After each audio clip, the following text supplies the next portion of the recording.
आज मी छत्रपती संभाजीनगरमध्ये आहे आणि याच दिवशी हायकोर्टामध्ये छत्रपती संभाजीनगर आणि धाराशिव या दोन्ही नावाला मान्यता दिली आणि समोरच्या विरोधातल्या याचिका फेटाळल्या। याबद्दल मी तमाम संभाजीनगरकरांचं धाराशिवकरांचं मनापासून अभिनंदन करतो। खरं म्हणजे हिंदुहृदय सम्राट बाळासाहेब ठाकरे यांचं स्वप्न खऱ्या अर्थाने आज पूर्ण झालं याचं समाधान व्यक्त करतो आणि हायकोर्टाला देखील मी धन्यवाद देतो की एक मेरिटवर लोकांच्या जनभावना लक्षात घेऊन जनतेचा आवाज लक्षात घेऊन हे जे कोणी कोर्ट महाराष्ट्रातल्या 2 शहरांचा झालेला आहे आणि खऱ्या अर्थाने एक मोठी चपराक या संभाजीनगर च्या नावाला विरोध करणाऱ्यांना लागलेली आहे। यावरून आपल्याला इकडे यश मिळतं आणि मी आता इकडे आलेलो आहे। कालपासून मी सभा घेतलेल्या आहे, त्यामुळे आता माझ्यावर टीका होईल। 2-2 दिवस मुख्यमंत्री छत्रपती संभाजीनगरमध्ये ठाण मांडून बसले। आता ठाण मांडून बसल्यानंतर मी कार्यक्रम करूनच जातो।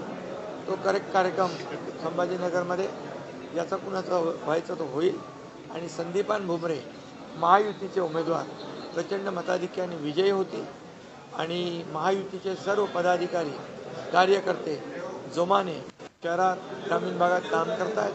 संभाजीनगर हा शिवसेना आणि महायुतीचा बालेकिल्ला आहे। बाळासाहेबांचं प्रेम या छत्रपती संभाजीनगरवर होतं आणि छत्रपती संभाजीनगरचं बाळासाहेबांवर होतं। छत्रपती संभाजीनगर हे नाव व्हावं ही बाळासाहेबांची मनापासून इच्छा होती, परंतु 2.5 वर्ष ज्यांनी सरकार चालवलं बाळासाहेबांचा वारसा सांगणारे बाळासाहेबांचे आणखी काय काय संपत्तीचे वारस हे सांगणारे जेव्हा ही मुवमेंट केली सरकारमधून आम्ही बाहेर पडलो तेव्हा घाई गडबडीमध्ये दाखवण्यासाठी हा संभाजीनगरचा नावाचा डाव रचला, परंतु तो बेकायदेशीर होता। त्यांच्याकडे मेजॉरिटी नव्हती, मेजॉरिटी आमच्याकडे होती, म्हणून आम्ही सरकार स्थापन केल्यानंतर हा निर्णय आम्ही घेतला आणि निर्णय घेऊन त्याचा पाठपुरावा केला, केंद्राकडे पाठवला आणि आज हायकोर्टाने त्याच्यावर शिक्कामोर्तब केलं आहे। हे तमाम छत्रपती संभाजीनगरकरांचा हा भव्य विजय। कोर्टाचा जो निर्णय आला आहे त्याचा निवडणुकींवरती परिणाम होईल आणि निवडणुकींसाठी हा निर्णय या ठिकाणी आलाय अशा प्रकारचं याचिकाकर्ते म्हणतात आणि याचिकाकर्ते ह्याच्या विरोधात सुप्रीम कोर्टात देखील धाव घेणार आहेत। म्हणजे याचिकाकर्ते कोण आहेत? निवडणुकांशी हा संबंध जोडणारे म्हणजे आमच्या विरोधातले महाविकास आघाडी आहे। म्हणजे संभाजीनगरचं नाव संभाजीनगर होऊ नये, त्या औरंगाबाद जे औरंग्याचं व्हावं अशा प्रकारची त्यांची भूमिका आज स्पष्ट झालेली आहे। म्हणजे छत्रपती धर्मवीर संभाजी महाराजांचा 41 दिवस अतोनात छळ केला, अगदी घाण्याला जुंपलं, त्यांच्या डोळ्यात तापत्या शिगा घातल्या, त्यांना अंगावरची कातडी सोडली, असं हलाल केलं। त्या औरंगजेबाचं नाव या संभाजीनगरला राहावं अशा दुष्ट आणि हिंदू द्वेष्टांना काय म्हणायचं होतं, काय भूमिका घ्यायची होती ते आज स्पष्ट झाले।